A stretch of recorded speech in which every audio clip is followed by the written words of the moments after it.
takut kematian persis seperti ini rasanya, persis seperti yang saya sedang rasakan hari ini. Tapi kok kenyataannya tidak terjadi ya kan?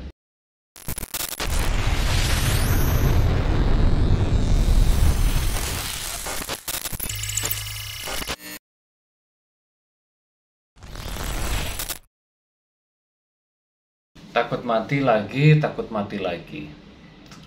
Banyak sekali ya masih teman-teman ini yang merasakan takut kematian, takut seolah-olah ini hari terakhir, takut mungkin akan terjadi hal yang buruk yang mencelakakan, bahkan mengancam jiwaku hari ini.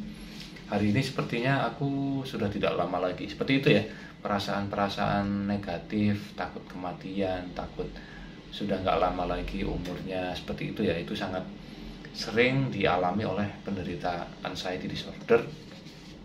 Tentunya penderita GERD juga ya.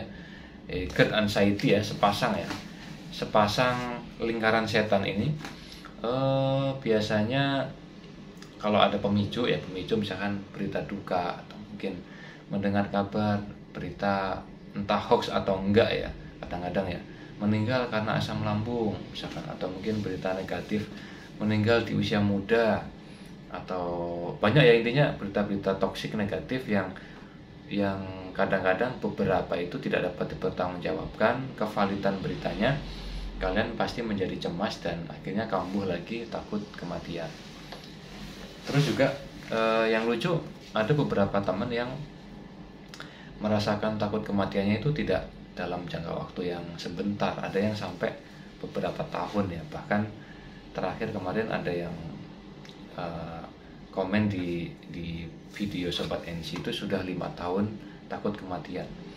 Sebenarnya gini loh, ini buat ini ya, buat motivasi teman-teman ya, biar lebih optimis, lebih percaya diri. Jadi kita takut kematian, ada yang sudah mengalami takut mati itu beberapa tahun ya kan, beberapa tahun. Jadi gini, kalau kita berpikir logis ya, takut kematian. Hari ini saya sedang takut kematian, seolah-olah ini hari terakhir. Rasa ini juga sama saya rasakan beberapa hari yang lalu, tapi buktinya saya masih bisa bertemu hari ini. Terus juga beberapa minggu yang lalu, beberapa bulan yang lalu, bahkan ada yang sampai mungkin 5 tahun yang lalu, sama loh rasanya seperti ini juga kok. Takut kematian persis seperti ini rasanya, persis seperti yang saya sedang rasakan hari ini.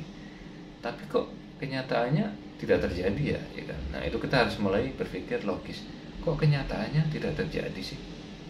Berarti apakah yang salah pikiranku? Nah seperti itu. Nah itu nanti baru kita mensugesti diri sendiri lewat beberapa kalimat-kalimat positif yang memberikan kita keyakinan bahwa sebenarnya kita aman, sebenarnya kita ini hanya dibohongi oleh pikiran bawah sadar kita, kecemasan kita, dibohongi oleh anxiety kita. Terus kita bisa dibilang hanya membuang-buang waktu untuk cemas, takut atas hal-hal yang sebenarnya fake atau mungkin palsu. Jadi itu murni dari psikologis kita yang merespon hormon stres kita yang tinggi, hormon kortisol tinggi, sehingga pikiran kita ini selalu diliputi oleh perasaan-perasaan negatif. Seperti itu ya teman-teman ya. Jadi kalian harus mulai berpikir logis, berpikir ilmiah, berpikir rasional, seperti itu ya. Jangan terbawa, jangan diikuti kecemasan itu, jangan diikuti. Kalian sikap, kalian cut, kalian putus dengan logika yang rasional, logika yang ilmiah. Terus sadari faktanya.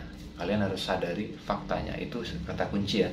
Sadari faktanya, yang kalian takutkan tidak pernah terjadi. Nah, seperti itu ya, untuk menguatkan mental kita dalam mengendalikan anxiety, termasuk gangguan kecemasan yang paling utama ini ya, gangguan akan seolah-olah kita sedang OTW kematian. Nah itu ya teman-teman harus mulai tangguh nih, harus mulai kuat mental, membantah pikirannya sendiri tentang hal-hal buruk ya. Yakinlah bahwa kalian ini jauh lebih sehat dari yang kalian bayangkan. Oke teman-teman ya, itu aja ya. Itu singkat padat tapi insya Allah sih bisa memberikan kalian energi untuk bisa meredam anxiety ini. Salam bangkit luar biasa.